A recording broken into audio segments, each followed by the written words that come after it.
Everybody, how's it going? Welcome back to another video. So I figured, there was a lot of questions there in the Discord, so I figured I would answer some more questions here just for today.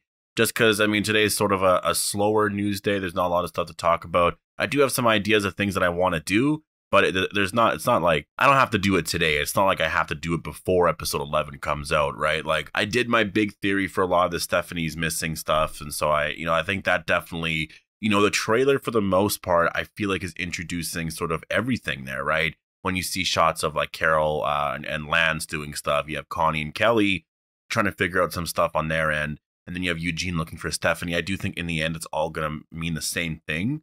It's all going to lead to sort of a rebellion of the Commonwealth. Yeah, so I'm definitely really excited for that. Again, if you haven't followed the Discord yet, the link is down below. The server name is Appetite for the Dead. There's a channel there for Q&A. So, whenever I do Q&As and stuff, I'll ask for questions, and then you can post all of your questions there on that channel. That's where I get all the questions and stuff. So yeah, I hope to see you guys there. Make sure to be a subscriber if you want more Walking Dead content like this. And I guess I should warn you that this will also contain spoilers for episode 10 of The Walking Dead season 11. And the day's already here. Somehow, the week flew by so fast. But I guess it's because of all the Rick Grimes stuff. Honestly, the Rick stuff, it really dominated this week. We didn't even really focus on The Walking Dead. Like I did a few videos yesterday, I think, and the day before, but for those first couple of days, it was just Rick Grimes news after Rick Grimes news, right? Stuff just kept coming out. We first had the photo of Andrew Lincoln, and then we had some other teases from like the cinematographer and some other official accounts hinting at things, and then and then there's the whole debate of like, should they announce it? And it does seem like there's gonna sort of be an announcement coming soon, which I find really strange. But you know what? Because of the fact that there are spoilers out there and that people are posting a lot of spoilers, it makes a lot of sense. And now I'm not even gonna tell you where you can find these spoilers or anything like that, but people have photos from the last couple of episodes. And it does spoil a lot because it spoils who's alive still. It kind of spoils certain character arcs. I really hate it. I really feel like people shouldn't be talking about spoilers from episodes that haven't aired yet. I already had an issue with it beforehand. I hate it whenever people would do that. I think that it's really, really dumb to do that kind of stuff. It really takes a lot of being a fan of The Walking Dead away, because you're not experiencing things for the first time on television, right? You're being spoiled of it. And that's the thing, the show improved for me dramatically once I stopped watching or looking at spoilers. Like however many years ago, I only did it for like a season or two, if that. Like that was around season 6 or 7. It was around that point there. But the show improved for me a lot. Like it was so much better because things just sort of popped up out of nowhere. It was shocking. I wasn't expecting this. And all of the excitement that you get from reading spoilers is just amplified when you're watching the actual scene, right? Yeah, and so I really disagree with that. I hate the fact that there's people who will do videos on spoilers and stuff like that, because I just think that it just takes a lot away from The Walking Dead and a lot of the hard work that the writers and a lot of the cast and stuff are, they're doing so much there to make this final season so epic. And even beforehand, they were doing so much, in terms of actually trying to give us a great show and a great story. And just now more than ever, it's the final season. Just come on, back off of this stuff. Like, leave it alone. Don't spread the word. Just, and honestly, like, I know now talking about this, I'm sort of raising awareness of it. Like, I do get what I'm doing when I'm saying this, but I've been quiet on it for like ever. I'll never really mention it, but I just wanted to kind of get my thoughts out here. Like, I think that ignore it. Just completely ignore it. Don't support this stuff. Just wait for the show to come out. Watch it then. And then I think, little things here and there are okay. Like, if you see a set photo of something, of like something that's not spoilery, so, something that's not of a character, but you see like there's this weird thing that's popped up out of nowhere. I remember a couple of years ago, there was, the windmill in Alexandria. Everyone was talking about this windmill, and yeah, it was pretty shocking because it's like, what the hell? Like, where the hell did this windmill come from, right? So there's that stuff there that's actually really exciting with all of this. Yeah, I don't know. Anyways, let's get into the Q&A here. So Q&A, do you think Stephanie could be working undercover with Lance so she could pretend to be missing?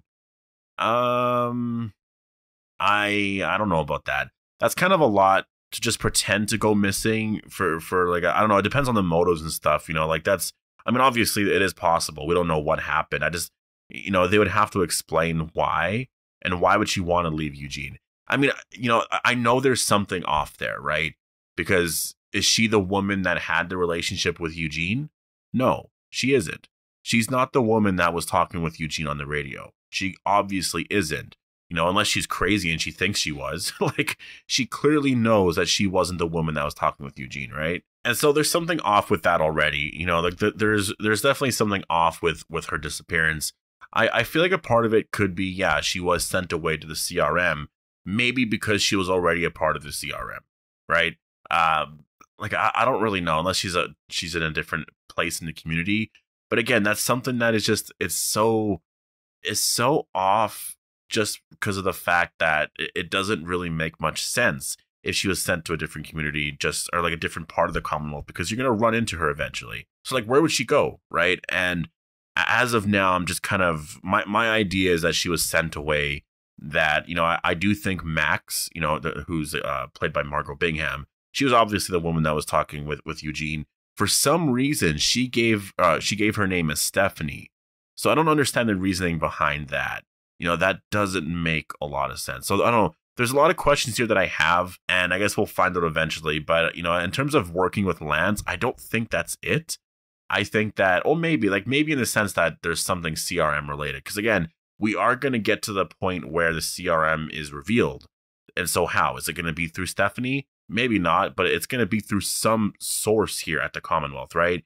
And I think the Stephanie stuff is starting to hint at it a little bit here. Max told the waiter/guard, "I'm like you. She has more status and clearance. So do you think she could be a part of the resistance if she is Stephanie? She was using the radio without permission. Why?" Well, yeah, I guess on the first part there. She does have more status and clearance. I do think we're going to look back at that comment and be like, oh shit, yeah, she was actually with them, right? I think we'll look back at that and be like, yeah, she was actually a part of the resistance. I mean, I really can't wait for this to actually be revealed. I think it will come out here in part 2, though. There literally makes no sense to hold off on the Stephanie stuff until part 3, because it's not that important. So it's probably going to be revealed anytime soon. I did think that was weird, though, when she said that, like, "I'm like you." I know they originally intended it to be like she was saying, "I'm like you," like, you know, like she was trying to relate with the guard, right? Saying that, like, "We're not different. I'm like you. You can calm down. Don't worry. We're in this together." But the way she said it was almost like there was some hidden meaning behind it, right? When the way she said, "I'm with you." So yeah, it's definitely really interesting. I can't wait to see where that goes. It'll probably be, I think we're going to learn a lot more in episode 11. I actually think we're going to get some answers there. And then there'll probably be we'll have to see where we go from there. Do you think Rick and Daryl are going to have to fight even if they meet? Maybe the CRM is fighting against the Commonwealth. No, because I think Daryl's going to be fighting against the Commonwealth as well right away. The CRM and the Commonwealth are all evil. The way I see it is I think our group's going to take over the Commonwealth, and then they'll just make the rules, and it'll be an amazing, very, very safe place, right? When they'll have all that military, all those people. Maggie will be in charge. That's the best case scenario for them and for, I think, everyone at the Commonwealth, because they're not going to run it like Pamela Milton does, right? There's not going to be that social class system that's there. Rick probably won't side with the CRM as well.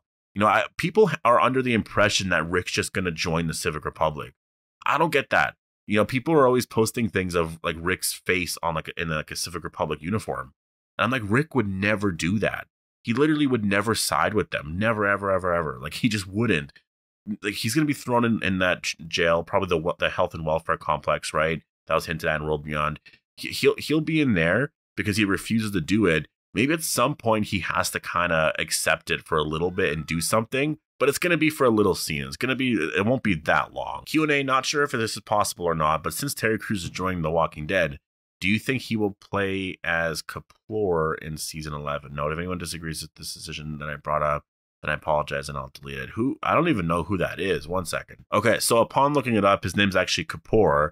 Yeah, I know exactly who you're talking about here. He's the sheriff. He's the Sheriff KAPOOR. You know, in the end there, he arrives at Carl's house and he has this hearing, whatever. I don't think so, personally. I don't think that he's playing the character in Tales of the Walking Dead. Maybe. I think that could be really cool. But he would have to be joining the show right away again. So I don't know about that. I think that could work, though. The casting could work. He would have to get a beard, though. But that definitely could work. Q&A, I would like to talk about the end scene with Rosita. The pictures that looked like, or somewhat like an X-ray. There's a word partly covered up. I think the word might be deuce. I could well be wrong, but if it is deuce, I looked this word up. And in the slang definition of the word means the devil, which is apt if it's the CRM. What's your thoughts? Yeah, it's exactly what I thought, too. Obviously it means deuce. Like it was weirdly covered. I don't know what letter would be there because you could clearly see the DE and then CE. So what's the letter in the middle there? Like just literally go through the alphabet. U. It literally just looks like a U. So deuce. Yeah, you go for the slang definition, means the devil. And obviously there's a Civic Republic pilot there. So that's exactly what they're hinting at there. You know, they don't like these people. This is a rebellion forming right now against the Commonwealth and the higher powers there at the Civic Republic. And yeah, I can't wait to learn a lot more there. I really can. And I wonder if they're going to play with the idea of just some conspiracy there. You know, like if some people here believe that, like maybe some people aren't even aware of the Civic Republic. But some of the residents think that no, they're talking to other people. There's all this other stuff that's planned, like getting into some stuff like that. And then eventually it's revealed, oh shit, the Civic Republic are real. Like Rosita and them probably think nothing of it at first. Then eventually they're like, oh shit, this is actually real. So yeah, I think that could be really cool. Q&A, will Mercer join the Commonwealth Rebellion? Oh yeah, definitely he will. Definitely. He'll be a big part of the rebellion. And that'll probably happen this season here, or in part 2, towards the end. So yeah, look out for that. I mean, it's going to take a lot of convincing, but it is actually like we're going to get to that point. So yeah, I'm really excited for that because that's a big turning point. Once he joins our group, holy shit, get ready because Mercer's he's an amazing character. He's already a pretty great character. He's awesome, but just wait. Anyways, I'm going to leave it here. Thank you guys for posting all of your questions. There's still so many here. I really wish I can get to all of them here. It's just I'd be answering questions for days and days and days and days, right? So anyways, thank you so much for posting all of your questions. Hope you guys all enjoyed this video, and I'll see you guys tomorrow, which is obviously, I guess tomorrow night on Twitch, where we'll be watching episode 11, and you guys will, hear my reaction and stuff. So anyways, thank you guys so much for watching, and I'll see you then.